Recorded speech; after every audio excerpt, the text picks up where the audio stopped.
कधी विचार केलाय आयुष्यातील एखादा छोटासा योगायोग तुमचं संपूर्ण आयुष्य बदलू शकतो?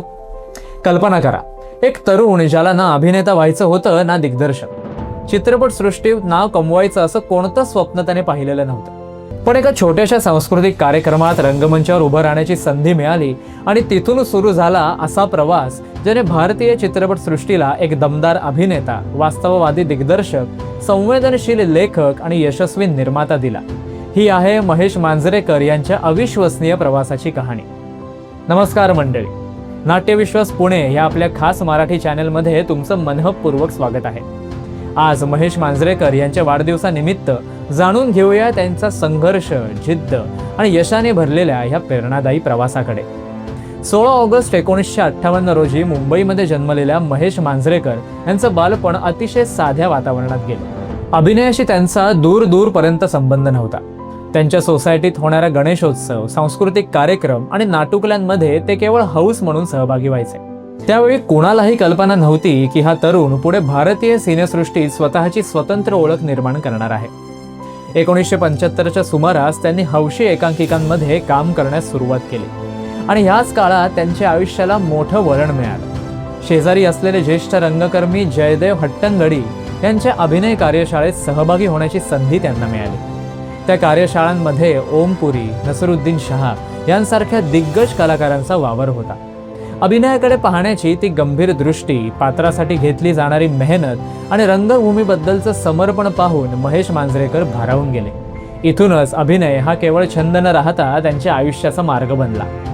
1984 मध्ये अफलातून या नाटकातून त्यांनी व्यावसायिक रंगभूमीवर पदार्पण केले. त्या काळात डॉक्टर श्रीराम लागू, विक्रम गोखले, दिलीप प्रभावळकर यांसारखे दिग्गज कलाकार रंगभूमी गाजवत होते. अशा वातावरणात स्वतःचं वेगळं स्थान निर्माण करणं सोपं नव्हतं. पण महेश मांजरेकर यांनी पारंपरिक चौकटीत न अडकता वास्तववादी विषय, प्रभावी संवाद आणि वेगळ्या सादरीकरणाच्या जोरावर प्रेक्षकांची दाद मिळवली. 1988 मध्ये त्यांनी स्वतःची अश्वमी थिएटर ही नाट्यसंस्था सुरू केली. या संस्थेच्या माध्यमातून त्यांनी अनेक दर्जेदार नाटकं सादर केली. ऑल द बेस्ट, डॉक्टर तुम्ही शुद्ध आहात का, ध्यानी मनी यांसारख्या नाटकांनी मराठी रंगभूमीवर अक्षरशः इतिहास घडवला. विनोद, भावनिक प्रसंग आणि सामाजिक वास्तव यांचा उत्कृष्ट मेळ घालण्याची त्यांची शैली प्रेक्षकांना प्रचंड आवडली. लेखक आणि दिग्दर्शक म्हणून त्यांची वेगळी ओळख मात्र याच काळात अधिक ठळक झाली. रंगभूमीवर यश मिळत असतानाच त्यांच्या मनात आणखी एक स्वप्न आकार घेत होतं. केवळ अभिनय करून थांबायचं नव्हतं, तर स्वतःच्या नजरेतून कथा पडद्यावर मांडायच्या होत्या. आणि मग आलं 1999 हे वर्ष, ज्याने महेश मांजरेकर यांच्या कारकिर्दीलाच नाही तर भारतीय चित्रपटसृष्टीला एक नवा दृष्टिकोन दिला. वास्तव, द रियालिटी.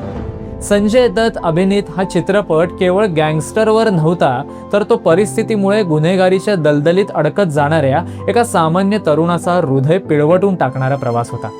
मुंबईच्या अंडरवर्ल्डचं वास्तववादी चित्रण, भावनिक संघर्ष, प्रभावी संवाद आणि संजय दत्तचा सर्वोत्तम अभिनय यामुळे वास्तव आजही भारतीय सिनेमातील क्लासिक चित्रपटांमध्ये गणला जातो. या चित्रपटाने महेश मांजरेकर यांना दिग्दर्शक म्हणून राष्ट्रीय स्तरावर वेगळी ओळख मिळवून दिली. पण त्यांनी स्वतःला फक्त दिग्दर्शनापुरतं मर्यादित ठेवलं नाही. अभिनयाची आवड कायम ठेवत त्यांनी हिंदी आणि मराठी चित्रपटांमध्ये अनेक लक्षवेधी भूमिका साकारल्या. काटे, रेडी, दबंग, काकस्पर्श, मी शिवाजी राजे भोसले बोलतोय अशा अनेक चित्रपटांमध्ये त्यांनी विविध छटांच्या भूमिका केल्या. खलनायक असो, राजकारणी असो, पोलीस अधिकारी असो किंवा कुटुंब प्रमुख, प्रत्येक भूमिकेत त्यांनी सहजतेने जीव ओतला. महेश मांजरेकर यांच्या कामाची एक खास ओळख म्हणजे वास्तवाशी असलेलं त्यांचं नातं. त्यांच्या चित्रपटांमधील व्यक्तिरेखा काल्पनिक वाटत नाहीत, त्या आपल्या आजूबाजूला दिसणाऱ्या माणसांसारख्याच वाटतात. त्यांच्या कथांमध्ये संघर्ष आहे, भावना आहेत, नात्यांमधील गुंतागुंत आहे आणि सर्वात महत्त्वाचं म्हणजे वास्तवाचा स्पर्श आहे. म्हणूनच त्यांच्या चित्रपटांशी प्रेक्षक भावनिकरित्या जोडले जातात.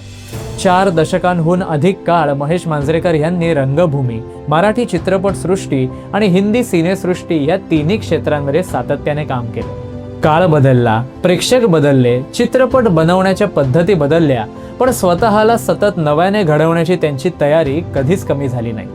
म्हणूनच आजही त्यांचं नाव घेतलं की दर्जेदार कथा, दमदार अभिनय आणि वास्तववादी दिग्दर्शन यांचा अनुभव घडतो. अशा बहुआयामी अभिनेता, दिग्दर्शक, लेखक आणि निर्माता महेश मांजरेकर यांना वाढदिवसानिमित्त मनपूर्वक शुभेच्छा.